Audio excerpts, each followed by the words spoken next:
அனைவருக்கும் வணக்கம். நான் உங்கள் 5ஆம் தலைமுறை ஜோதிடர் ராம்குமார் ராஜேந்திரன். இன்னைக்கு நம்ம பார்க்க போகிற தலைப்பு, மிதுன ராசி அன்பர்களுக்கு இந்த வரக்கூடிய தமிழ் புத்தாண்டு எந்த விதமான பலனை கொடுக்க போகுது அப்படிங்கிறது தான். ஸோ தமிழ் புத்தாண்டு அதாவது குரோதி வருடம் முடிந்து விஷுவாவசு வருடமானது துவங்க இருக்குங்க. இந்த நிகழ்வு ஏப்ரல் மாதம் 14ஆம் தேதி திங்கட்கிழமை துலாம் ராசியில் பிறக்கவிருக்குங்க. ஸோ இந்த காலகட்டங்களில் அதாவது கிரக அடைவுகள் அப்படின்னு பார்த்தீங்கன்னா, இந்த ஆரம்ப காலகட்டம் இந்த மார்ச் மாதத்திலே சனி பகவான் உங்களுடைய ராசிக்கு 10ஆம் இடமான கர்மஸ்தானத்தில், அதாவது கர்ம சனியாக மாறுகிறாருங்க. அதே நேரத்தில் 10ஆம் இடத்தில் இருந்த ராகு பகவான் உங்களுடைய ராசிக்கு 9ஆம் இடத்திற்கு செல்கிறாருங்க. இதுவரைக்கும் 12ஆம் இடத்துல விரைய குருவாக இருந்த உங்களுடைய ராசிக்கு குரு பகவானானது ஜென்மஸ்தானத்திற்கு பயிற்சி அடைகிறார்.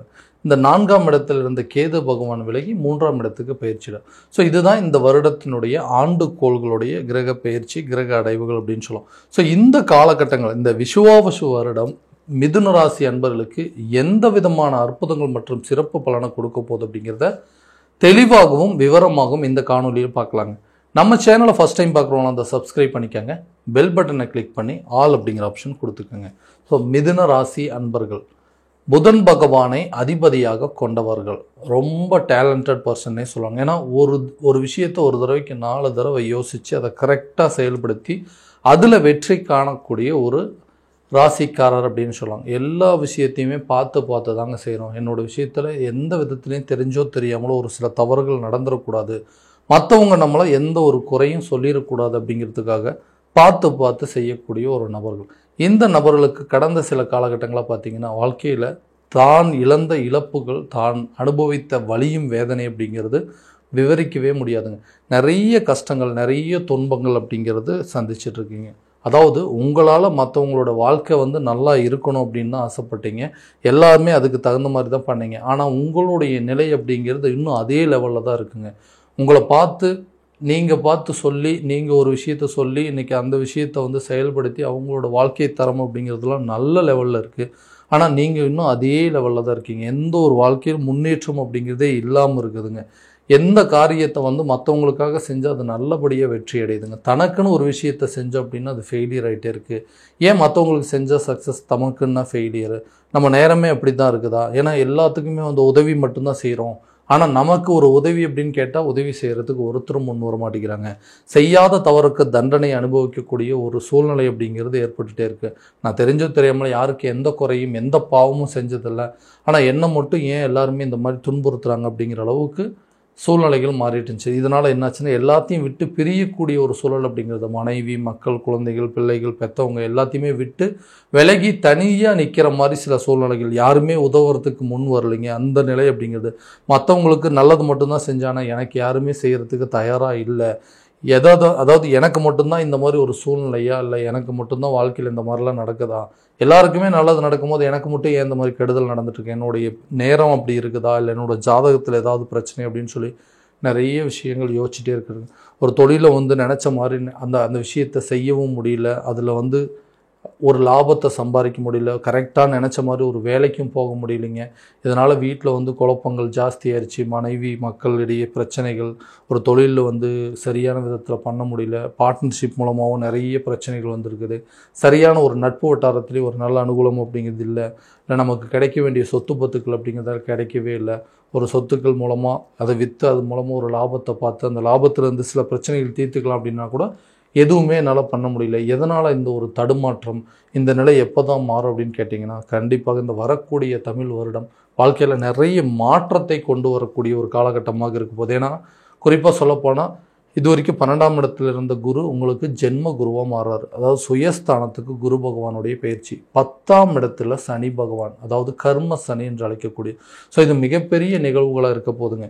வேலையிலையும் சரி, இது வரைக்கும் நீங்கள் எடுத்த முயற்சிகள் எல்லாமே ஒரு நல்ல வாய்ப்பு, அதாவது இந்த கிடைத்த வாய்ப்புகள் எல்லாத்தையுமே ஒரு நல்ல வெற்றியை காணக்கூடிய ஒரு காலகட்டமாக இருக்க போதுங்க.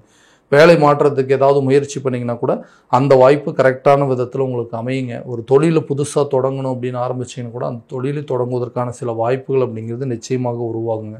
புதிய தொழிலோ அல்லது வியாபாரத்திற்கான முயற்சிகள் நல்ல பலனை கொடுக்கக்கூடிய ஒரு காலகட்டமாக இருக்க போது.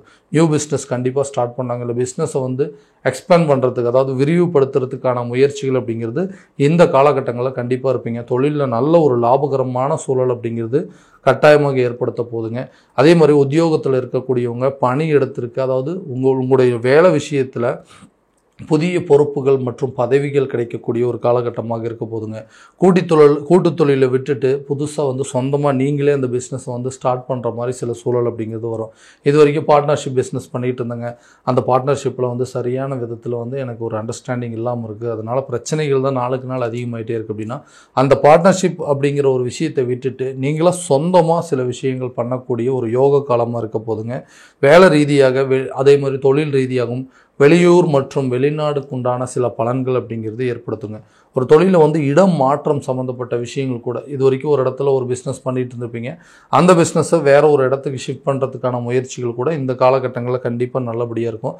தொழிலில் ஏற்பட்ட இது வரைக்கும் அவமானங்கள், இந்த நஷ்டங்கள், கஷ்டங்கள் அப்படிங்கிற எல்லா விஷயமும் நீங்கி தொழிலில் வந்து நீங்கள் உங்களுடைய துறையில் வந்து ஆதிக்கத்தை செலுத்தக்கூடிய ஒரு காலகட்டமாக இருக்க போகுது. ஏன்னா மிதுன ராசிக்காரர்னாவே எல்லாத்தையுமே ஒரு தடவைக்கு 4 தடவை யோசிச்சானா எல்லாமே யோசித்து இன்றைக்கி ஃபெயிலியராக போயிட்டுருக்குங்க. அதுக்கு என்ன காரணம் அப்படிங்கிறது தெரிஞ்சிக்கக்கூடிய ஒரு தருணமாக இருக்க போதுங்க.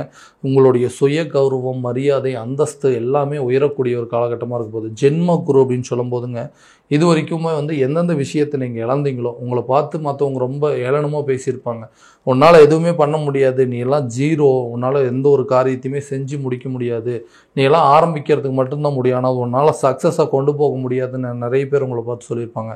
அந்த நிலையை மாற்றக்கூடிய ஒரு காலகட்டமாக இருக்க போதுங்க.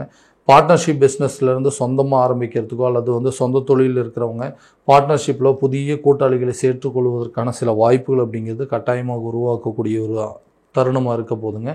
கணவன் மனைவிக்கிடையே இதுவரை இருந்து வந்த கருத்து வேறுபாடுகள் அப்படிங்கிறது விலகுங்க. கணவன் மனைவி ஒற்றுமை அப்படிங்கிறது கட்டாயமாக மேலுங்க. ஏன்னா இந்த குரு பகவானுடைய பார்வை 7ஆம் இடத்துல படும்பொழுது இந்த மனைவி மக்களிடையே இருந்து வந்த பிரச்சனைகள் அப்படிங்கிறது தீருங்க. நீண்ட நாட்களாக இருந்து வந்த திருமண தடைகள் அப்படிங்கிறது விலகும். கலசரஸ்தானத்தில் குரு பகவானுடைய பார்வை படுறதுனால திருமணம் சம்பந்தப்பட்ட அனுகூலங்கள் அப்படிங்கிறது நிச்சயமாக இருக்க போது. 5ஆம் இடத்துல குரு பகவானுடைய பார்வை படுறதுனால புத்திரர் சம்பந்தப்பட்ட அனுகூலங்கள் அப்படிங்கிறது உங்களுக்கு இருக்குங்க. குழந்தை பாக்கியமே இல்லைங்க, எல்லா விஷயமும் இருக்குது, கரெக்டாக வேலை செஞ்சிட்ருக்கேன், தேவையான வீடு வசதி வாய்ப்புகள் எல்லாமே இருக்குது. அந்த குழந்தை பாக்கியம் அப்படிங்கிறது ஒன்று இல்லாமல் போனது இன்றைக்கி மற்றவங்க மத்தியில் எனக்கு ஒரு மிகப்பெரிய தலைக்குனிவாக இருக்குது. பார்க்குறவங்களாம் ஏதாவது ஒன்று சொல்கிற மாதிரி ஒரு சூழ்நிலை, இன்னுமா வந்து உங்களுக்கு புத்திர பாக்கியம் இல்லை, ஹாஸ்பிட்டல் போய் பாருங்கள், அந்த கோயிலுக்கு போயிட்டு வாங்கன்னு சொல்லிட்டு நிறைய பேர் சொல்கிறாங்க. ஸோ அந்த நிலை அப்படிங்கிறது மாறுங்க. புத்திரர் சம்பந்தப்பட்ட அனுகூலங்கள் அப்படிங்கிறது நிச்சயமாக இருக்குங்க. வெளியூர் மற்றும் வெளிநாடு பயணங்களை மேற்கொள்ளக்கூடிய ஒரு காலகட்டமாக இருக்க போது. வேலை விஷயமாவோ ஃபாரின் போகிறதுக்கான ஒரு ஆப்பர்ச்சுனிட்டி, அதே நேரத்தில் உங்களுடைய தொழில் ரீதியாகவும் வெளியூர் அல்லது வெளிநாடு சென்று வருவதற்கான முயற்சிகள் அப்படிங்கிறதுலாம் கண்டிப்பாக இந்த இடத்துல வந்து நல்ல பலன் அப்படிங்கிறது கொடுக்குங்க. ஒர்க் பண்ணுற இடத்துல சில எதிரிகள் அப்படிங்கிறது உங்களுக்கு உருவாகுங்க.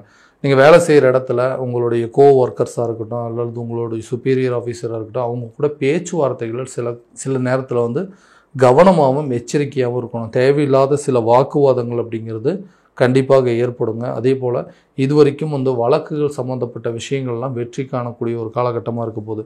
நிறைய கோர்ட்டு கேஸ் பிரச்சனைகள்லாம் சந்திச்சிட்ருக்கிறீங்க. ஒரு பிஸ்னஸ் ரிலேட்டடாக இருக்கட்டும் அல்லது வந்து பூர்வீக சொத்துக்களாக இருக்கட்டும்ங்க, அல்லது ஏதாவது ஒரு இடத்துல ஜாமீன் போட்ட பிரச்சனையாக இருக்கட்டும், இது மூலமாக வந்த வம்பு வழக்கு பிரச்சனைகள், கோர்ட்டு கேஸ் பிரச்சனைகள்லாம் கண்டிப்பாக உங்களுக்கு சாதகமான சூழ்நிலையில் தீர்ப்பாகக்கூடிய ஒரு காலகட்டமாக இருக்க போதுங்க. கல்வி சம்மந்தப்பட்ட அனுகூலங்கள் கண்டிப்பாக நல்ல ஒரு முன்னேற்றத்தை கொடுக்கும். ஒரு வெளியூர் போய் படிக்கிறதோ அல்லது வெளிநாடு போய் படிக்கிறதோ இந்த காலத்திற்குண்டான கல்வியை கற்கக்கூடிய ஒரு காலகட்டமாக இருக்க போகுது. அதாவது புதிய தொழில்நுட்பங்களை கற்றுக்கொள்ளக்கூடிய ஒரு காலகட்டமாக இருக்க போதுங்க. அதே நேரத்தில் இதுவரைக்கும் இருந்து வந்த தடைகள், ஒரு விஷயத்தில் இறங்கணும் அப்படின்னா ஒரு விதமான பதட்டமும் பயமும் எப்போவுமே இருந்துகிட்ருக்குங்க. இது நம்மளால் சக்ஸஸ் பண்ண முடியுமா முடியாதாங்கிற ஒரு யோசனைகள் இருக்கும்.